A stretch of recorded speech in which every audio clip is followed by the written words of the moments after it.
ఒక సోషల్ జస్టిస్కి కానీ అంటరాని తన నిర్మూలనకు కానీ బ్రహ్మాండంగా పనిచేసిందంటే చాలా గర్వంగా ఆనందంగా ఉన్నా. నేను చేసింది రైటు, భగవంతుడు నాకు అవకాశం ఇచ్చాడు, ఆ అవకాశాన్ని సమాజం కోసం ఉపయోగించామని ఆనందం తృప్తి ఉందని చెప్పి కూడా నేను మీకు తెలియజేసుకుంటున్నాను.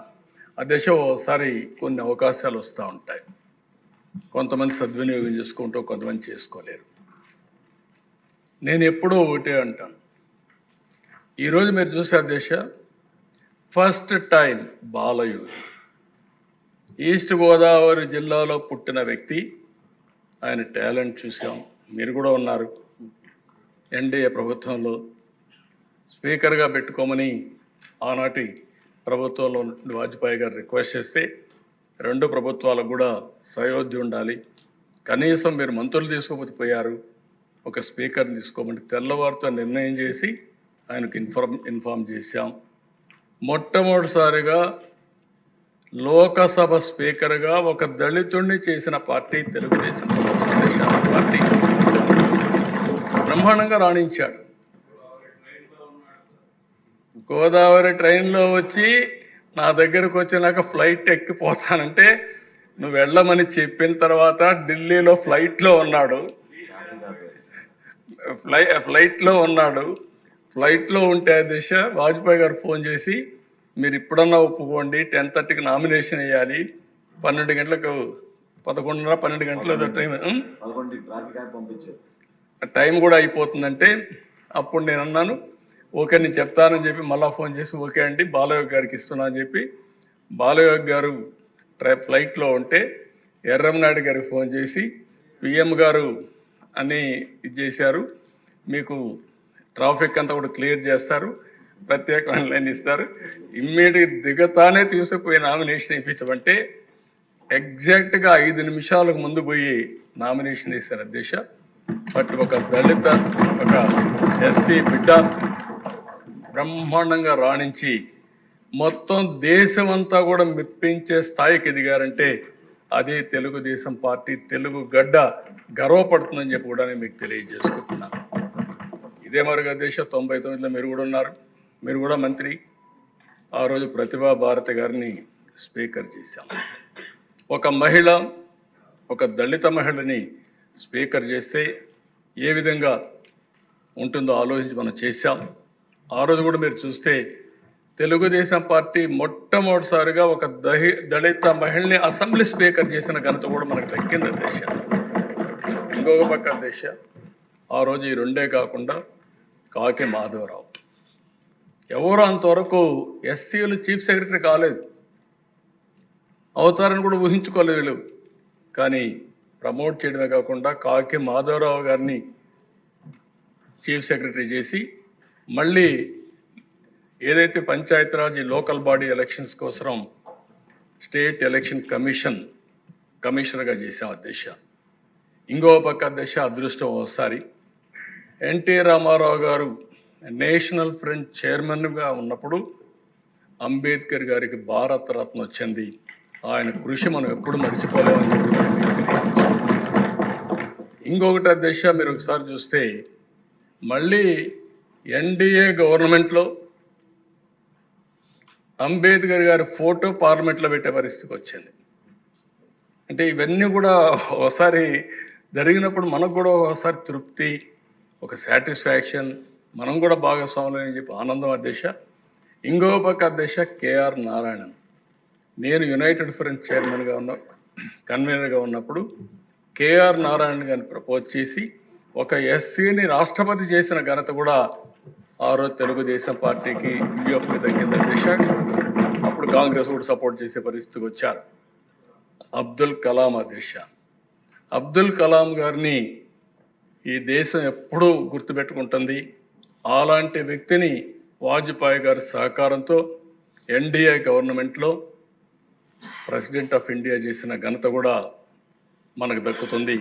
మన రోల్ ఉంది, దానికి గర్వపడుతున్నాం అధ్యక్ష. వీళ్లే కాకుండా అధ్యక్ష, ఈరోజు నరేంద్ర మోడీ గారిని కూడా మీరు ఒకసారి ఆలోచిస్తే ప్రధానమంత్రిగా కోవింద్ గారిని, ఒక షెడ్యూల్ కులానికి సంబంధించిన వ్యక్తిని ప్రెసిడెంట్ ఆఫ్ ఇండియా చేశారు. ఈరోజు దేశ రాష్ట్రపతిగా ముర్ము గారిని ఈరోజు చేసే పరిస్థితి వచ్చారు. ఇవన్నిట్లో మనం భాగస్వాములు అయిన దానికి నాకెంతో ఆనందంగా ఉంది. అందుకనే అధ్యక్ష ఈరోజు నేను చెప్తున్నా, ఇక్కడుండే మెంబర్స్కి అందరికీ తెలుగుదేశం పార్టీ ఎన్డీఏ కూటమి జనసేన తెలుగుదేశం బీజేపీ ముగ్గురం కలిసి ఒకటే హామీ ఇస్తున్నాం. ఈ ఎన్డీఏ అందరికీ సామాజిక న్యాయం చేయడానికి కట్టుబడి ఉన్నామని మరొకసారి అందరికీ విజ్ఞప్తి చేస్తున్నాం.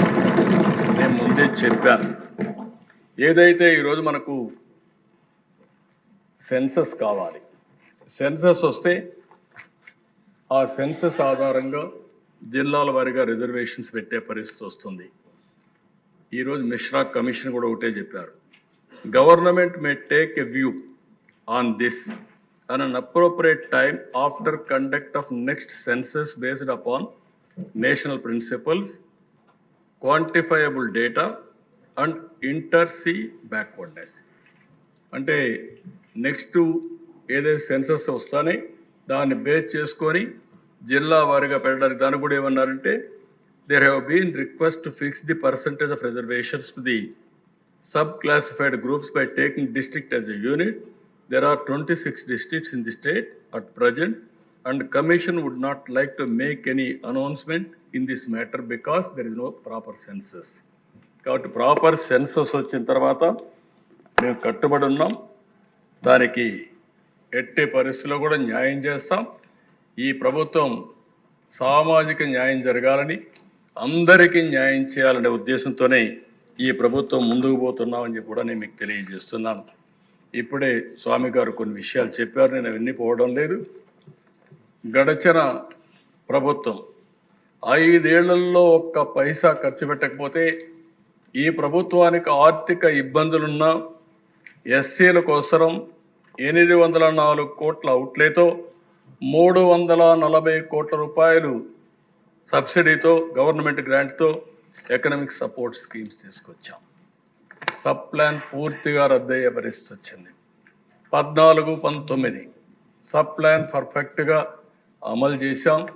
ఇందులో కూడా దిశ మీరు ఒకసారి చూస్తే అప్పట్లోనే ఎస్సీ సామాజిక వర్గానికి, మాల సామాజిక వర్గానికి, మాదిగ సామాజిక వర్గానికి జనాభా దామాషా ప్రకారం ఆర్థిక వనరులు కూడా అప్పుడే కేటాయించాం. ఈరోజు మళ్ళీ ఈ కార్యక్రమం వల్ల 22,000 మంది బెనిఫిట్ అయ్యే పరిస్థితి వచ్చారు. నేషనల్ ఏదైతే ఫైనాన్స్ డెవలప్మెంట్ కార్పొరేషన్ ఉందో అది కూడా ఒక్క పైసా తీసుకురాకుండా మన ఎస్సీ ఫైనాన్స్ కార్పొరేషన్ కూడా క్లోజ్ చేసే పరిస్థితి వచ్చారు. ఈరోజు 5 వీళ్ళు బకాయిలు పెట్టి వెళ్ళిపోయారు. ఆ డబ్బులు కట్టకపోతే డబ్బులు ఇవ్వమంటే 5 సంవత్సరాల్లో పాత బకాయిలు చెల్లిస్తామని అగ్రిమెంట్ ఇచ్చి ఎంఓ ఇచ్చి ఒక ఎంఓ వాళ్ళ డబ్బులు కూడా కట్టి మళ్ళీ డబ్బులు రెగ్యులరైజ్ చేశాం. దీనివల్ల చాలా వరకు మళ్ళీ ఎస్సీలకు న్యాయం జరిగే పరిస్థితి వస్తుంది. కొంతమంది రిక్వెస్ట్ చేశారు, ఇప్పుడే మాల సామాజిక వర్గానికి చెందిన వారు కానీ, మాదిగ సామాజిక వర్గానికి చెందిన వారు కానీ ఆర్థికంగా కూడా పైకి తీసుకొచ్చే కార్యక్రమాలు ఇమ్మని చెప్పి కోరారు.